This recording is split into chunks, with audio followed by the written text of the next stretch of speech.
Boa noite, bem-vindos a mais uma edição do programa MOSEF. O nosso convidado de hoje foi durante 15 anos diretor-geral da EDM, entre 1980 e 1995. Esteve na Assembleia Geral da HCB entre 1991 e 2007 e é atualmente consultor na área da energia elétrica a nível da região, assessorando diversos países como Angola, Botsuana, Quénia, entre outros. E esta noite temos o privilégio de contar com a sua presença aqui em estúdio. Estou a falar do engenheiro Fernando Julião. Senhor engenheiro, muito obrigada pela sua presença aqui connosco no programa MOSEF. É um prazer e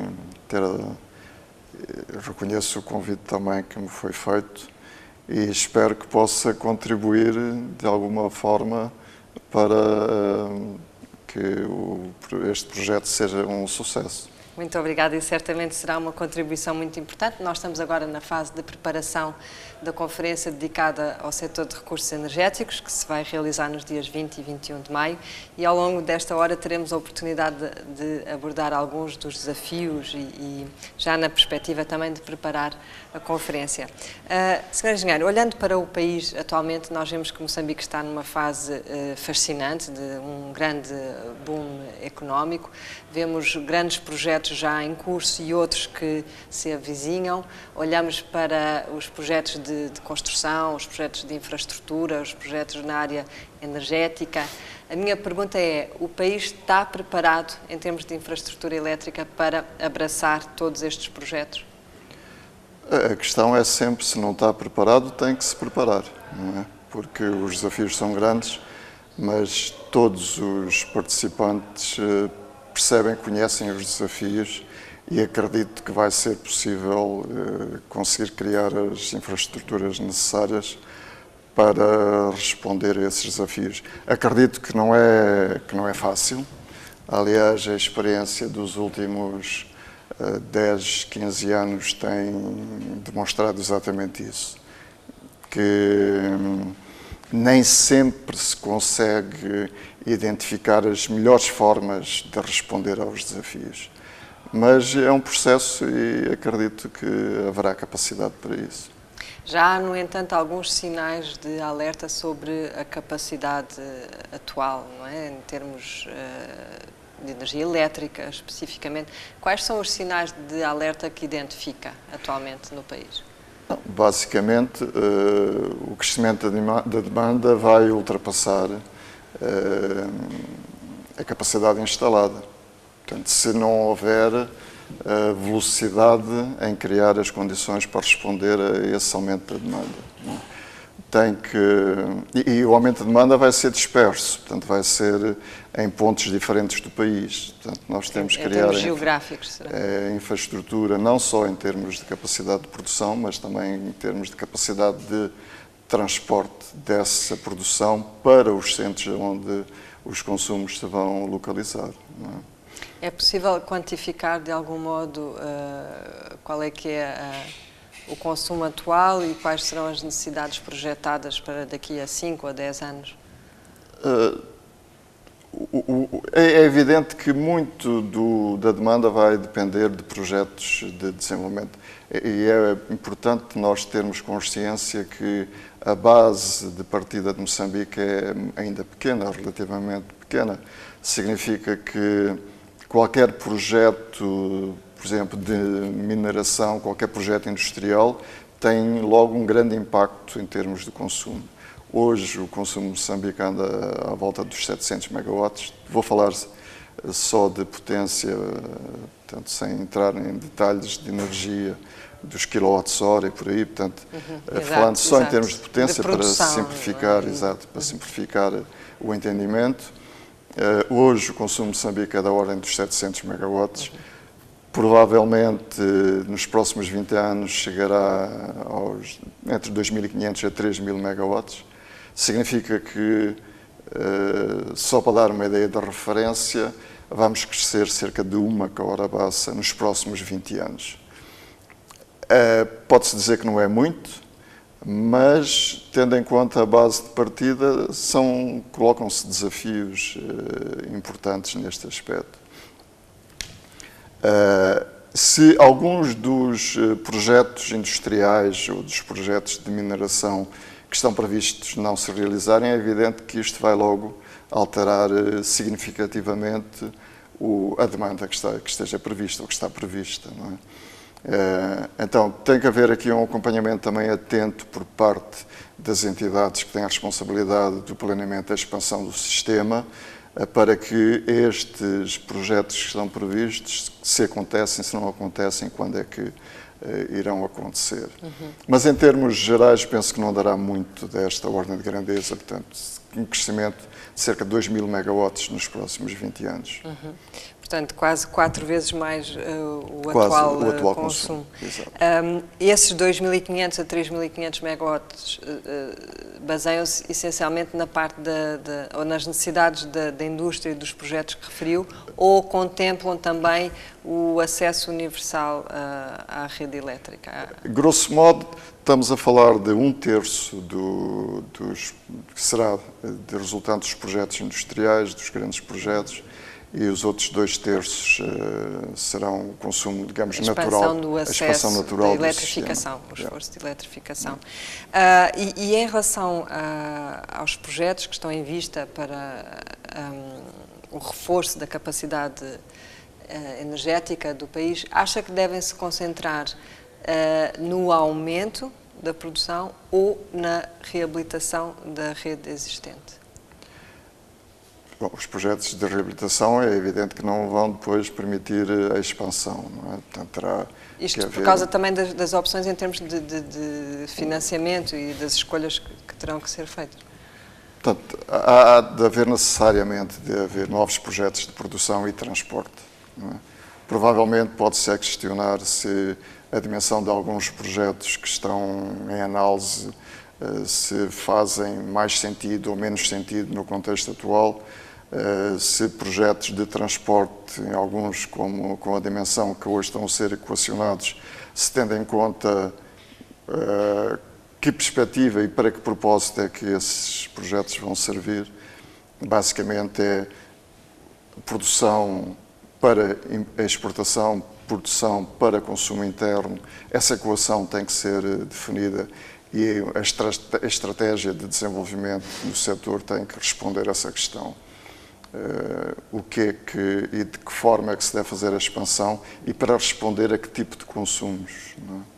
Mas a reabilitação também não deixa de ser uma prioridade, não é? Em termos da qualidade e a fiabilidade da energia elétrica atualmente distribuída. É evidente que a reabilitação é uma questão fundamental para se manter uma qualidade de serviço, não é aceitável.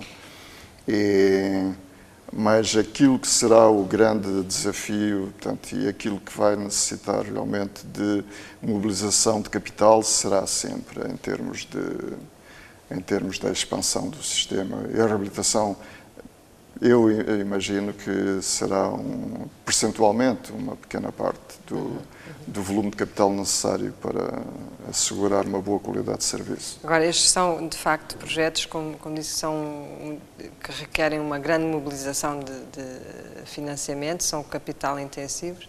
E como é que o país vai conseguir financiar estes projetos de modo a atingir essa meta dos 2.500 ou 3.500 megawatts? Qualquer projeto que seja um projeto viável mobiliza por si só o financiamento. Portanto, essa não será muito a questão. A questão será como encontrar os projetos viáveis que consigam, de facto, mobilizar financiamento de uma forma mais fácil, não é?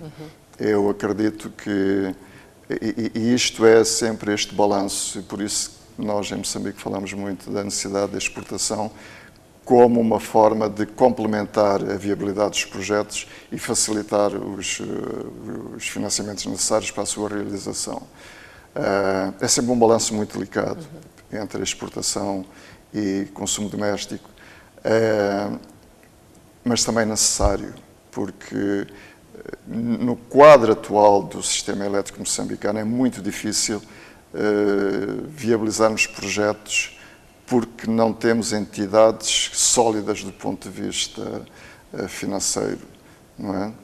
Os atuais parceiros, e sobretudo a Eletrobras de Moçambique, que joga um papel fundamental e vai jogar nos próximos anos, têm grandes fragilidades económico-financeiras e provavelmente por si só não será capaz de, pelo menos, dar conforto aos bancos para poderem criar os financiamentos necessários. Julgo que aí teremos sempre que associar uma componente de exportação que dê também algum conforto. Portanto, e é este binómio exportação e consumo doméstico que é importante nós conseguirmos encontrar o balanço necessário.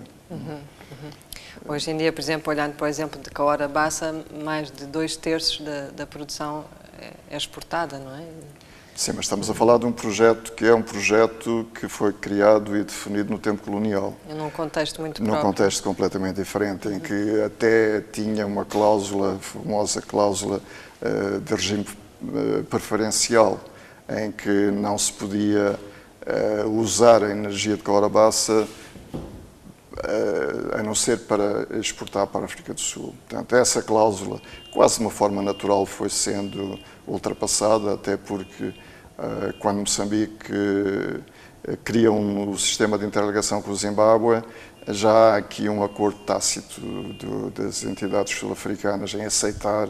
Portanto, é um quadro completamente distinto, é um quadro em que o regime colonial tinha um propósito definido que, depois da independência, deixou de fazer sentido, não é? Tem havido, penso eu, progressos significativos no sentido de usarmos cada vez mais a energia de Cahora Bassa para os consumos internos, mas é evidente que é num quadro contratual que também não pode ser violado, não é? Nem pode ser quebrado. Porque também até 2020, pelo menos. Até 2020, e daríamos sinais errados aos investidores que também veem Cahora Bassa como um projeto de referência. E não mesmo seria para bom. Outros projetos, para a angariação de parceiros. Exatamente. Temos necessariamente que respeitar o quadro contratual, tentar no máximo possível aproveitar esse quadro para benefício de Moçambique, mas infelizmente não se pode, na minha opinião, não se pode e não se deve quebrar o fundamental desses acordos. Mas, portanto, no entendimento do Sr. Engenheiro, a viabilidade é a questão-chave para o avanço desses projetos. Garantido um contrato de abastecimento, a partida garante-se o financiamento. A questão é sempre como conseguirmos transformar qualquer destes projetos em projetos interessantes do ponto de vista da sua viabilidade, de forma a facilitar o financiamento. Isso é um aspecto. O outro aspecto é que é evidente que se também trouxermos parceiros que estejam dispostos a assumir riscos, isso também facilita. Que tipo de parceiros? Portanto, parceiros que tenham um músculo também financeiro, que tragam capitais próprios, portanto, que complementem as necessidades de financiamento com capitais próprios. Mas estamos a falar de setor privado ou de instituições multilaterais? Eu julgo que terá que ser o setor privado. Portanto, não acredito que, porque se trata essencialmente de um setor comercial, não é? O setor de energia elétrica é um setor que tem uma natureza comercial essencial. Mas também tem uma componente muito grande de desenvolvimento, quer dizer, é fundamental para o desenvolvimento. E nessa perspectiva... Sim, mas se nós compararmos com setores como a educação, como a saúde, em que realmente os recursos do Estado devem ser dedicados essencialmente a esses setores, aqui temos uma componente social, no quadro daquele vetor da população que não tem recursos, que precisa de energia, e aí sim, aí há uma componente social que o Estado tem que assumir e deve participar, até nos programas de eletrificação rural e nesse tipo de programas. Agora, naquilo que são projetos de produção, em que é essencialmente um projeto comercial, julgo, na minha opinião, que não deve ser o Estado a usar recursos que devem ser direcionados, de facto, por exemplo, dentro do setor elétrico, para a subsidiação da tarifa de eletricidade para as pessoas com menor recursos ou para os consumidores de menor capacidade.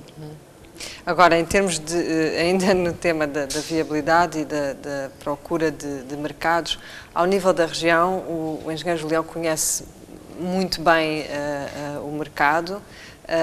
Quais é que podem ser parceiros ou que mercados é que podem ser interessantes para Moçambique para além da África do Sul? Também numa perspectiva de reduzir esta relação de quase dependência, não é? Neste setor elétrico.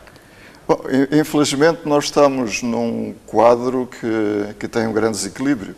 Portanto, a África do Sul representa hoje, a nível da África Austral, cerca de 83, 85% do consumo regional. Portanto, estamos a falar, por exemplo, estava eu há pouco a referir que nos próximos 20 anos vamos precisar de uma Corabaça nova. Exato. Para satisfazer o consumo, enquanto que ali na África do Sul estamos a falar de quase uma Corabaça cada ano, não é? Que é preciso.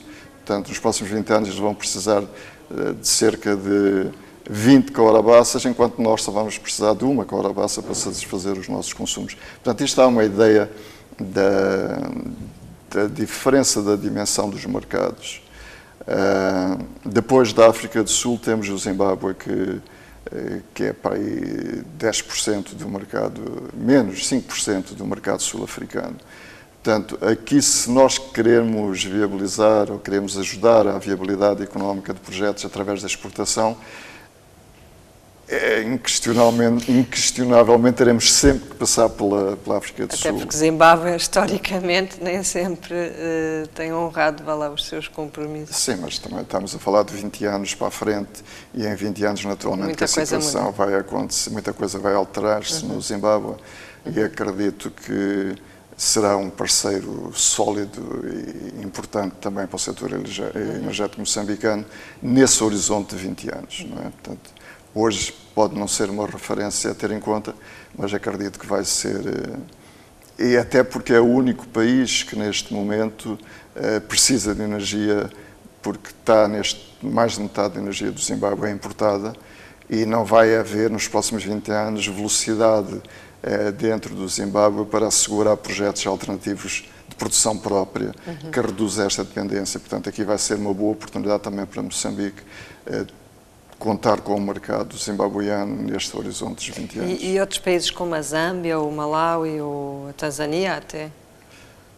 A Zâmbia, assim como o Congo, não são mercados importadores, são mercados exportadores. Portanto, o que Moçambique tem que acautelar em relação a esses mercados, quer a Zâmbia, quer do Congo especificamente, é a competitividade que vai ter que fazer face em relação a estes projetos novos que Moçambique pretende usar para exportação. Portanto, quer Congo, quer a Zâmbia são potenciais competidores de Moçambique. Não é? E Moçambique consegue garantir essa competitividade? Em termos de preço, é provável, não é? Porque sendo a maior parte da energia hídrica, o preço acaba por ser mais competitivo. Não, é importante termos aqui em conta que quem define os preços na região vai ser a África do Sul. Não é? Quem consome 85%... É aquilo que se chama um monopsólio? São pelo menos preços de referência. Um comprador e vários fornecedores. Portanto, o comprador acaba por ter uma vantagem negocial muito forte. Exatamente. Os preços de referência vão ser os custos alternativos da ESCOM. Portanto, hoje, e é evidente também que há um aspecto aqui importante, hoje o preço médio, digamos, de referência que é dado pelo mercado sul-africano é cerca de 10 cêntimos por quilowatt-hora, mas não é igualmente distribuído. Portanto, temos cerca de... a energia fóssil tradicional, o carvão, tem preços de referência mais baixos do que esses, e porque vai haver uma grande aposta no mercado, aliás, nas fontes renováveis, as fontes renováveis têm preços de referência maiores, mais elevados. Ah, sim? Portanto, o que significa que, por exemplo, os projetos hídricos poderão ter possibilidades mais interessantes de sucesso do que os projetos de carvão em Moçambique, para exportação. Portanto, isso também temos ao nível da rentabilidade. Ao nível de preços de referência que vão permitir definir os preços de venda. Não é? Portanto, esse aspecto é um aspecto relevante a ter em conta também. mas a África do Sul vai continuar a definir os preços a nível da região. É evidente que se o Zimbábue, que ainda hoje vende-se ao Zimbábue energia mais cara que se vende à África do Sul, é evidente que haverá sempre nichos de mercado que vão permitir, se calhar, vender a preços superiores àqueles do resto do mercado, mas são nichos como tal. Então, para os grandes projetos tipo Cahora-Bassa Norte, o Mapanduncuwa, em que estamos a falar de 1.500, 2.000 megawatts, aí não podemos ignorar os preços da referência da África do Sul. Agora, a nível da região, referiu os exemplos da Zâmbia e do Congo como competidores, não é? Ou concorrentes de Moçambique. Nós temos esta ideia que Moçambique é um dos principais produtores. É correto, é rigoroso que Moçambique tem uma posição vantajosa em relação aos outros países da região? Há muito essa percepção. É um mito ou é uma realidade? É um misto das duas coisas. Mas há muito esta percepção e durante 20 anos penso que um dos grandes problemas que Moçambique teve e que não lhe alterou a sua posição estratégica, pelo contrário, se nós olharmos há 20 anos atrás, Moçambique estava muito mais bem posicionado estrategicamente a nível da região do que está hoje, não é? Em que sentido? Porque tivemos a percepção que o mercado precisava de nós, que haviam de bater à nossa porta. Portanto, quando nós temos uma capacidade de produção, por exemplo, hidroelétrico, com todo o conjunto dos projetos que existem em carteira, dos quais eu acredito que metade não será viável porque tem preços de produção que não encaixam com as necessidades nem os preços da referência do mercado. Se tivermos em conta que temos 12.000 megawatts potencialmente comercializáveis, que desses 12.000, metade não vai ter possibilidade de exportação, porque serão, sobretudo, provavelmente para consumos internos ou para projetos industriais internos que não se importarão de pagar um pouco mais do que os preços da referência regionais, como um prémio pela segurança do abastecimento, não é? Serão, penso, contratos bilaterais diretos. Moçambique não tem assim tanta energia para vender. Mas esses 12.000 está a falar de energia hidroelétrica ou numa perspectiva integrada de todas as fontes? Consumo hidroelétrico. Hidroelétrico, não é? Okay. Que é aquele que tem mais chance de se desenvolver, como eu disse, tendo em conta que vai combater os preços ou vai competir com os preços da energia não renovável da África do Sul. Portanto, penso que em termos de chances de sucesso de projetos de produção, os hídricos em Moçambique têm mais possibilidade de vir a acontecer por essa razão. Então, com um mercado, como é o mercado sul-africano, que cresce a 2.000 megawatts por ano, entre 1.000 a 2.000 megawatts por ano, cada ano que passa, o mercado moçambicano e a capacidade de produção moçambicana é cada vez menos importante relativamente. Não é? Há 20 anos, uma Cahora-Bassa representava cerca de 5% do consumo sul-africano, hoje andará no 1, 2%. Portanto, e se imaginarmos que daqui a 20 anos o consumo sul-africano vai duplicar, cada vez menos relevante que a Cahora-Bassa vai ser. Portanto, o facto de nós não estarmos a encontrar estratégias de sucesso para conseguirmos realizar os projetos de exportação, hoje, portanto, daqui a 10 anos, vai ser ainda menos relevante e teremos mais dificuldade em conseguir realizá-los. Senhora Engenheira, isso remete-nos para as opções que terão que ser tomadas e que têm que ser tomadas agora, já. E vamos voltar a isso na segunda parte. Algumas delas já deviam ser tomadas, ter sido tomadas há 10 anos, por exemplo. Vamos voltar a esse tema na segunda parte do programa. Estamos à conversa com o engenheiro Fernando Julião, ex-PCA da EDM. Voltamos dentro de instantes.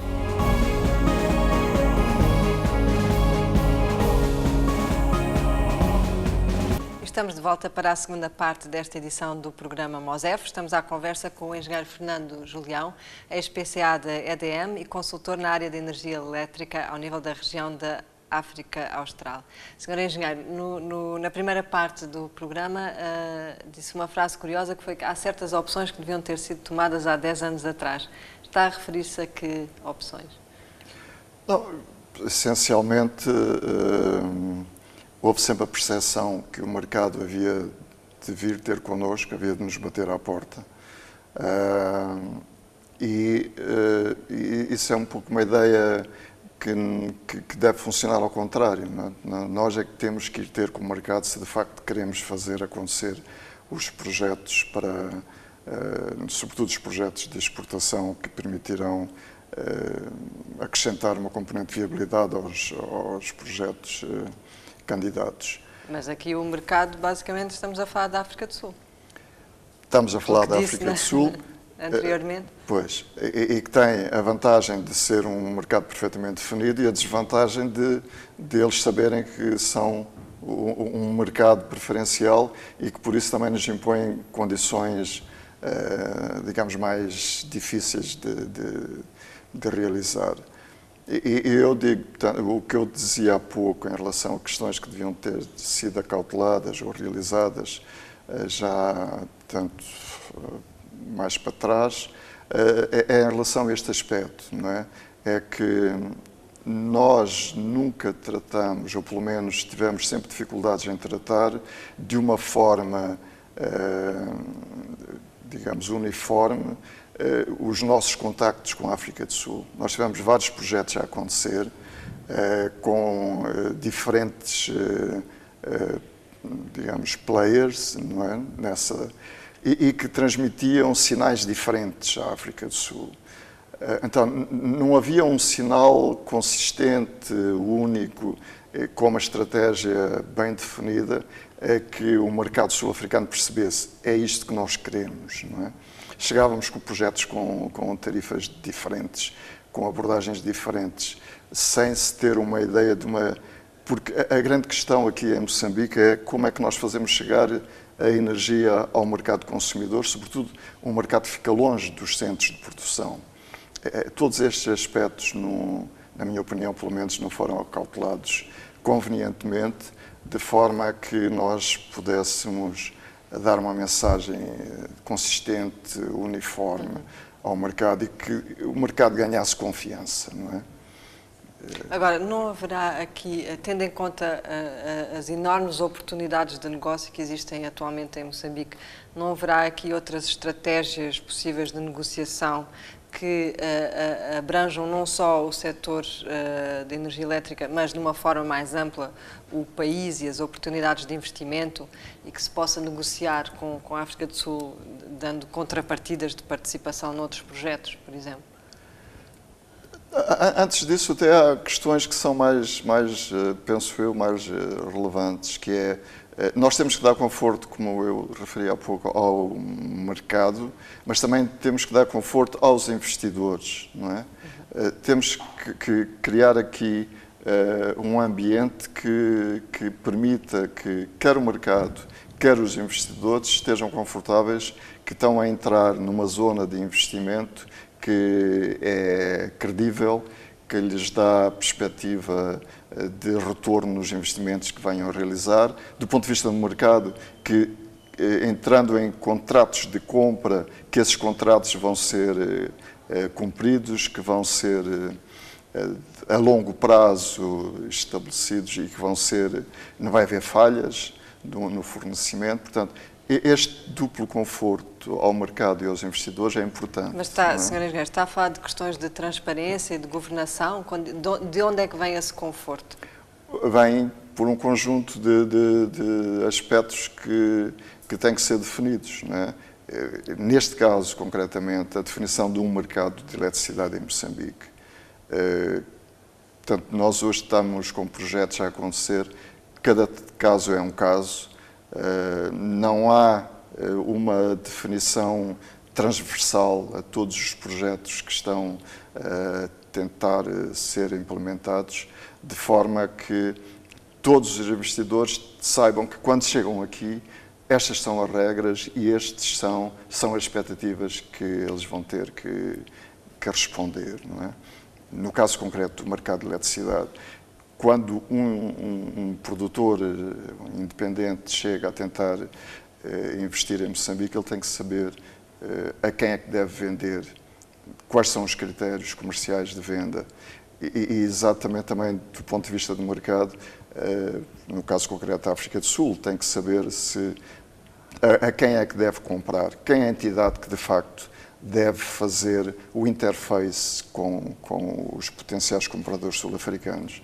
E da mesma maneira, as indústrias, os projetos de mineração que se venham a estabelecer em Moçambique, têm que saber a quem é que vão comprar energia. É possível a uma indústria estabelecer-se e comprar diretamente a um produtor ou não? Este tipo ainda não está definido. de respostas têm que ser definidas. Portanto, tem que haver uma posição forte e uma visão muito clara daquilo que será o mercado energético em Moçambique. Em Moçambique, com um quadro regulador. Contemplando toda a diversidade de fontes e todos esses projetos que mencionou. E um quadro regulador claro, não é? Que com todas estas regras bem definidas, estabelecidas. Tem alguma referência na região que possa, de algum modo, inspirar o caso moçambicano? Tirando a África do Sul, talvez, que está noutro campeonato. Sim, está no outro campeonato, mas de qualquer modo os modelos não divergem muito. Não é? Claro que a dimensão do mercado requer depois regras específicas, mas no geral a opção é entre um regime de monopólio, como hoje essencialmente a estrutura de Moçambique. Um regime de monopólio, como nós sabemos, não é conducivo a eficiências digamos, a ter o menor custo, não é? Até um regime completamente liberalizado, de concorrência absoluta, que também não é possível de ter. Portanto, há aqui... Ao nível da distribuição, não é? Ao nível global. Ao nível global. Nós temos... Eu estive envolvido em Angola no processo de reforma do setor elétrico angolano. A opção lá foi ir para um regime de mercado de comprador único. Portanto, significa que autorizam que haja produtores independentes, mas todos esses produtores têm que vender a uma entidade única, que é a entidade, que é a Rede Nacional de Transporte, portanto, a entidade que tem um monopólio sobre o transporte. E essa entidade é que depois vende a outros consumidores a jusante. Temos outros casos... É um modelo que se tem mostrado eficiente? É um modelo que também tem limitações, mas que de qualquer forma é um avanço em relação ao regime de monopólio que existia em Angola. Não é? Portanto, hoje não é provavelmente o ideal. Aliás, modelos ideais é tudo um bocado teórico, pois na prática eles terão sempre que ser adaptados à realidade de cada país, é evidente. Mas este regime, portanto, este mercado, a definição do modelo de mercado angolano, responde pelo menos às necessidades dos próximos anos. Acredito que é um passo na direção correta, não é? E acredita que funcionaria para Moçambique também? Para Moçambique, aquilo que eu sei que está na mesa, ou pelo menos que foi feito já um trabalho nesse sentido, é tentar um bocadinho mais do que isso. Portanto, um regime que, sem ser de comprador único, permita que haja, digamos, trocas bilaterais, que seja possível que um produtor, desde que tenha alguma dimensão, possa vender a um consumidor que também tem alguma dimensão, sem necessariamente passar por este comprador único. Portanto, reserva-se para a EDM um papel importante, portanto, um papel central, mas não exclusivo. Portanto, penso que isso dá mais flexibilidade ao mercado. Agora, isso poderá depois ter um impacto ao nível da política tarifária ou não? Se o produtor vende diretamente ao comprador, o preço é negociado ou deve ser regulado também? é importante nós distinguirmos entre tarifa e preço de energia. Portanto, a tarifa é aquilo que está regulada e normalmente a tarifa é regulada para os grandes aliás, para a maioria dos consumidores, para os consumidores domésticos, para os pequenos consumidores industriais e comerciais, aí teremos a tarifa regulada. Portanto, este mercado deveria permitir ou deve permitir que haja preços não regulados, que serão entre o produtor e o potencial consumidor, porque isso também vai permitir viabilizar alguns projetos que de outra forma não teriam viabilidade. Falando, Sr. Engenheiro, só para nos ajudar a esclarecer, falando de casos concretos, por exemplo, a fábrica de liquefação de gás, imagina, projetando para o futuro, poderá vir a comprar a sua energia diretamente de um produtor independente? Se esse produtor tiver uma grande dimensão. Portanto, não faz sentido, ou pelo menos naquilo que está a ser discutido para Moçambique, não me parece que faça sentido uma microcentral, uma mini-central hidroelétrica de 4, 5, 10 megawatts ter essa possibilidade. Portanto, esses pequenos produtores devem vender ao mercado, portanto, ao tal comprador central, coletivo, porque também facilita depois todas as transações. Mas um grande consumidor, sim, esse deve poder vender a outro grande consumidor industrial sem necessariamente passar pelo... Mas o que é importante é, para além daquilo que seja um modelo que venha a ser adotado, o que é importante é adotar um modelo. Portanto, isso, por exemplo, em Angola estamos a falar que adotaram um modelo de comprador único. Se calhar não é o melhor, mas pelo menos tem um modelo adotado e tem um modelo definido. E todos os participantes nesse mercado sabem com o que é que podem contar. Aqui nós temos essa dificuldade. Como não temos um modelo, um investidor vem, na expectativa, e isso foi muito dos erros que penso que foram cometidos, foi e na má percepção que hoje o mercado sul-africano tem de Moçambique, é que se permitiu que diferentes players fossem diretamente fazer os contactos, sem haver um quadro que regulasse esses aspectos. Portanto, dando mensagens diferentes, mensagens que, no final, não confortaram o mercado. E que acabam por prejudicar o interesse a posição nacional. de Moçambique nesse aspecto. Mas, em termos de modelo, quer dizer, é uma escolha, algo que tem que ser definido agora, não é? Que não podemos esperar muito tempo, tendo em conta a conjuntura atual e as necessidades. Esse era um dos aspectos que eu penso que eu também referi, era um pouco nesse sentido, que isso já deveria ter sido adotado. Portanto, aqui a questão é, quanto mais depressa, julgo que melhor. Falando então da questão da política tarifária, na perspectiva do consumidor, tem-se falado, às vezes timidamente, mas na necessidade de rever a política tarifária. Qual é a sua opinião sobre este tema?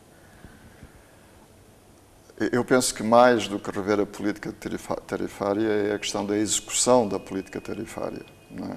Nós temos uma política tarifária que eu penso que até é interessante. É basicamente uma política tarifária que é universal, que é cobrir os custos e dar um retorno mínimo para os operadores, não é? Para que a operação seja sustentável. Eu julgo que essa política está definida. Agora, a sua execução é que pode ser problemática, não é? Nós vemos, e a nossa experiência aqui em Moçambique dos últimos anos, é que aquilo que está definido, às vezes temos dificuldade em implementá-la. Não é? Portanto, eu julgo que nesse aspecto, mais do que a política, será mesmo a sua execução. Okay? É importante assegurar que haja essa execução. E depois aqui entramos numa outra zona, que é a questão da regulação. Não é? Qual é o papel do órgão regulador, que infelizmente também aqui existe, mas... É o Conselho Nacional? É o CNELEC? O CNELEC, que tem funções reguladoras, mas de facto não é um órgão regulador. Um órgão regulador no sentido de regulação técnica, de regulação económica. O órgão que deveria ter de facto uma função essencial na definição tarifária em Moçambique. Então, sem isso também há fragilidades que vão ser difíceis de ultrapassar. Não é? E havendo um órgão regulador independente, é evidente que nunca há um órgão regulador completamente independente, mas com alguma independência e que dê também conforto aos investidores e que saibam que existe uma independência na análise e em que, quando eles vêm concorrer com entidades que são maioritariamente controladas pelo Estado, sabem que não vão ter desvantagens competitivas pelo facto de que o Estado tem a operação e, ao mesmo tempo, tem a regulação. Portanto, é importante que o órgão regulador seja um órgão independente, ou com a maior independência possível, também nesse aspecto. Para além daquele aspecto que estávamos aqui a referir, que tenha um papel essencial na definição tarifária em Moçambique. Ainda sobre essa questão tarifária, olhando para a região, como é que Moçambique está, em termos, na perspectiva, mais uma vez, do consumidor, daquilo que pagamos, vá lá no fim do mês na fatura? É sempre muito difícil. Podemos fazer uma comparação relativa, direta, não é? Basicamente, queremos saber se os moçambicanos pagam muito ou não, comparando com outros países da região. Os moçambicanos estão na média, estão mais ou menos a meio da escala. Mas isso é sempre uma falsa questão, porque muitos países, se compararmos com o Zimbábue, é evidente que Moçambique paga muito mais com o consumidor doméstico que paga no Zimbábue, mas há razões também que explicam isso, não é? E depois entramos aí na zona dos subsídios e da política de subsidiação, que deve ser, tanto quanto possível, transparente, não é? E com objetivos bem claros e bem definidos. Mas respondendo diretamente à questão, estamos para aí a meio da tabela, portanto, em termos de relativos. Mas depende muito de como é que os Estados, os governos, subsidiam ou não os consumidores domésticos em relação a outras categorias de consumidores, se esse subsídio é um subsídio cruzado sem intervenção do Estado. Porque, infelizmente, nos países pobres como o nosso, em que não há recursos, os poucos recursos devem ser direcionados para os setores sociais que são carentes. E aqui deve haver ou não subsidiação ao consumidor doméstico, ou que faixas de consumidores domésticos devem não ter subsídio. E se nós queremos promover a industrialização de Moçambique, deve haver subsidiação ao consumo industrial de forma a atrair investimento industrial. Tudo isto tem que estar equacionado, tem que estar definido. Não é? Mas qual é a sua perspectiva?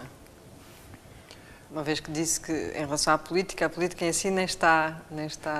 Não, falta aspectos, falta complementar com aspectos como, por exemplo, a questão dos subsídios. Que é uma questão fundamental. Que é uma questão importante e que precisa de definição. Há também, em relação à questão tarifária, o aspecto de nós darmos os sinais que queremos ao mercado. Portanto, se nós queremos atrair consumo industrial ou investimento industrial para promover a produção nacional, temos também que dar os sinais na tarifa, não é, em relação a estes aspectos.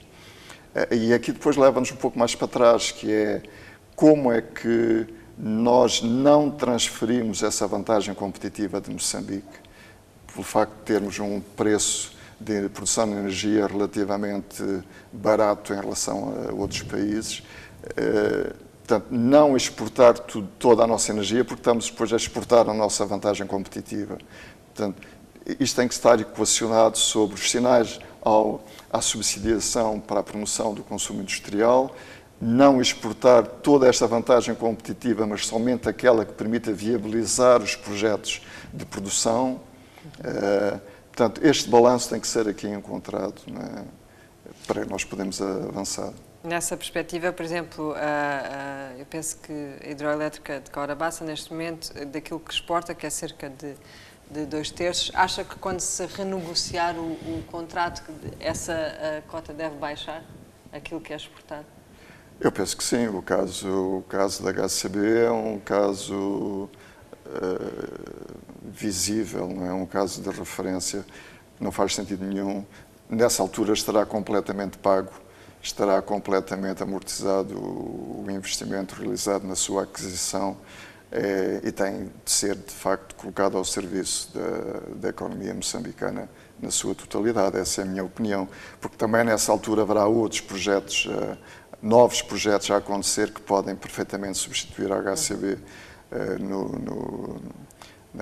na exportação, não é? nesse aspecto. Portanto, de forma que o mercado sul-africano continua a acreditar que Moçambique é viável, credível e que os compromissos que tem continua e vai continuar a honrá-los, não é?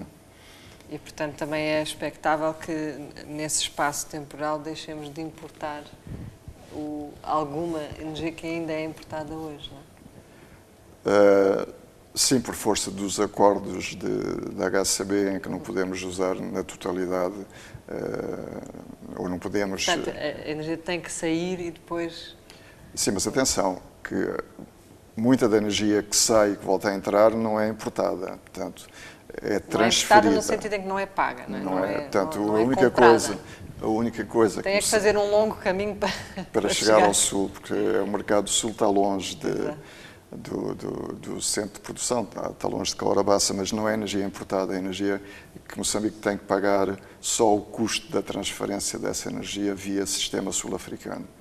E no caso do Zimbábue, quando há necessidade de transferir via Zimbábue, é o mesmo. Portanto, pagamos só o custo da transferência, não o custo da energia produzida. Mas isso também depois remete a uma outra questão, é como é que nestes 20 anos que vamos fazer face às necessidades de produção, dos tais 2.000 megawatts adicionais que vamos precisar, e como é que vamos construir a infraestrutura de transporte, porque não é só a produção. Pois. E também é bom que se tenha a ideia de que 30% a 40% dos custos de fornecimento serão custos de transporte e não só custos de produção. Está a falar, por exemplo, no caso da espinha dorsal? Estou a falar no caso da espinha dorsal e que sentido é que faz a espinha dorsal no nosso plano de expansão do setor elétrico moçambicano, não é? Que sentido é que faz para si? E que propósito é que queremos com esse? Se tivermos em conta que dos 2.000 megawatts que vamos precisar, cerca de 1.000 megawatts estarão no sul, e se tivermos em conta que esta espinha dorsal está a ser projetada para transmitir 2.000 ou 3.000, ou seja, a longo prazo 6.000 megawatts, portanto, esses 6.000 megawatts não serão para abastecer o sul de Moçambique, serão essencialmente para exportação. Portanto, isto tem que ser equacionado juntamente. Se vamos exportar 2, 3, 4.000 megawatts, vamos exportar a nossa vantagem competitiva, que é estamos a transferir para o vizinho aquilo que nós podemos usar para promover o nosso consumo industrial. Então, se não for assim, então temos que reequacionar, porque precisamos de uma espinha dorsal, quando temos no sul gás natural que permitirá produzir energia para satisfazer o consumo. E aí até se pode inverter a equação, que é, em vez de estarmos a transferir energia do norte para o sul, se calhar o mais natural é criarmos um sistema de transporte no sul, que depois, mais tarde, se possa interligar com o sistema, com a espinha dorsal. Não no modelo que está hoje a ser equacionado, ou pelo menos que hoje está a ser estudado. Portanto, mas são estes, digamos, provavelmente também quem está de fora tem mais facilidade de olhar para estes aspectos, digamos, estruturantes, porque uma das grandes questões que se colocam também hoje, um pouco a minha percepção em Moçambique, é que este regime de monopólio, em que a EDM tem monopólio da produção, transportes de distribuição, desfoca os gestores para o problema do dia-a-dia, para o problema da distribuição, para o problema que está a acontecer ali no bairro ao lado, porque as pessoas colocam essas questões com legitimidade. Então, são as mesmas pessoas que hoje estão a responder à questão do bairro, do quarteirão, do posto de transformação pequenino da Matola, que têm que pensar como resolver e como estruturar a expansão do sistema nacional. Portanto, essa questão não se colocava quando esteve à frente da EDM? Esta questão sempre se colocou, é evidente. Só que na altura estávamos a falar de um sistema que tinha, sei lá, 100 mil consumidores e hoje estamos a falar de uma realidade completamente diferente, com largas centenas de milhares de consumidores, com problemas de distribuição altamente complexos e de grande demanda em relação à gestão da empresa, e em que o problema estrutural começa a não ser respondido quando é necessário. Aliás, isto foi um pouco até esta realidade que eu fiz também face em Angola, porque Angola tinha exatamente este tipo de questões, que é como responder às grandes questões estruturais quando o foco estava nas pequenas questões do bairro. Então, é importante nós equacionarmos isto e tentarmos ver